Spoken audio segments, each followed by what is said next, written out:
everybody, my name is Charles and I'm here today with a special guest, Jordan Bach, and I am super excited. You are a transformational life coach. You've been featured on Huffington Post. Amazing work. We want to talk to you more deeply about what you're up to. So Jordan, welcome to the show. Thank you for having me. Of course. So tell us about how you got started in your type of work and what inspired you to do I that. don't know how I ended up here. Where am I? What's going on?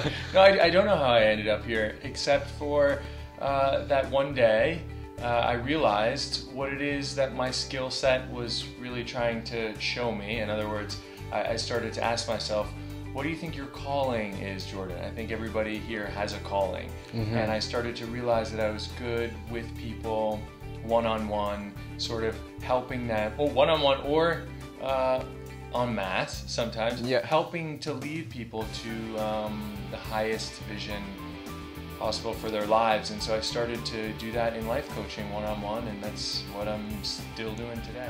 You focus a lot on the LGBT community, right? So tell us about your coming out story. My coming out story, What was that like? Well, I came out when I was 12 years old. That's pretty insane. I read that and I was like, 12 years old?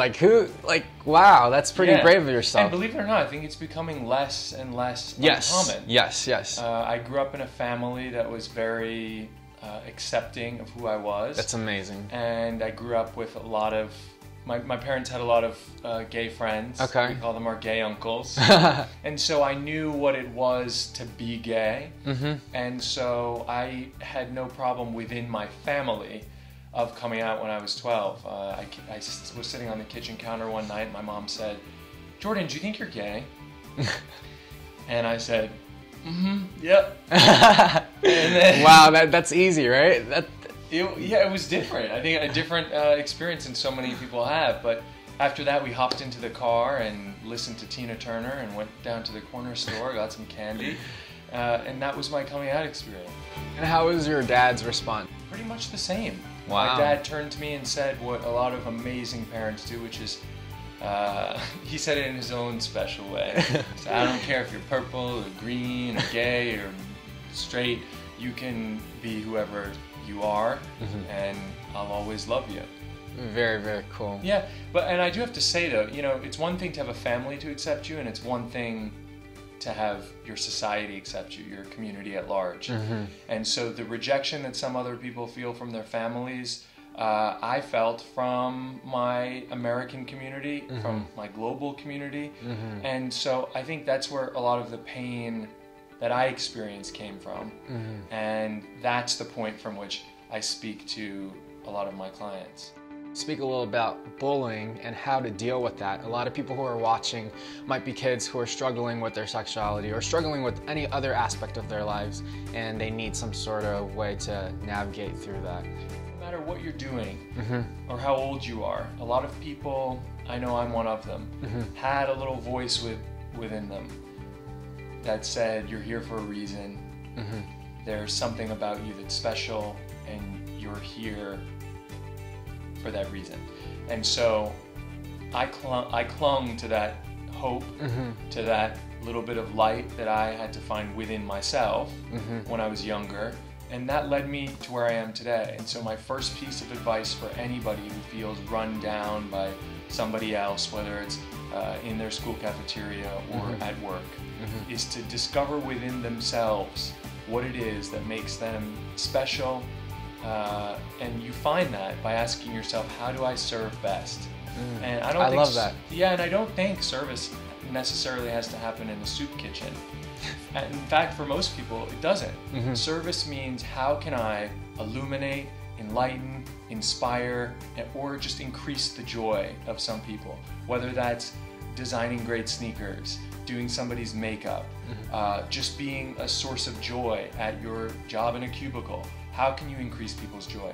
And if you can identify what it is inside you that does that, then you found, in small part, your calling in the world, and you'll feel a lot less lonely. Wow.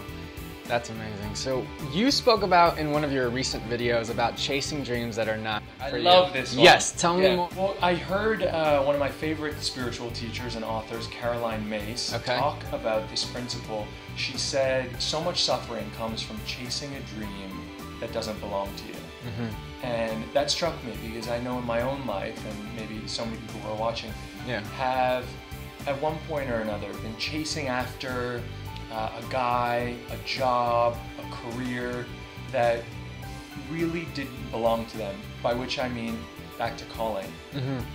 Does it activate and get those skills going inside of you that you have that really do inspire people or increase joy? Somebody came to me and said, I really want to be a singer. I've been trying to be a singer for 5 years and it doesn't seem to be working. And I said, focus on how you can increase people's joy. If it seems that your singing isn't increasing people's joy, and forget about the number of people you have. I feel like that's overblown today. Yes. How big your audience is. Because once the impact increases, the people will come. The people will come. The arena you're given to serve will grow naturally. And so I said to him, think about whether or not you're actually making an impact, by which I mean, is your singing or whatever it is you're doing increasing people's joy? And he came to the hard realization that it wasn't. It wasn't increasing people's joy. And he should, if it brings him joy, continue singing or whatever it is. But if you're asking yourself, why isn't this happening for me? In other words, why isn't this audience growing? I think the answer could be that you're chasing a dream that doesn't belong to you. And eventually, why isn't this happening? Why isn't it happening? Causes suffering. For more on Jordan Bach, check out his website, thebachbook.com. And for more inspiration, check out charleschen.tv. Thanks for watching, guys. Make sure you give this video a thumbs up if you enjoyed. And I'll talk to you guys soon. Bye.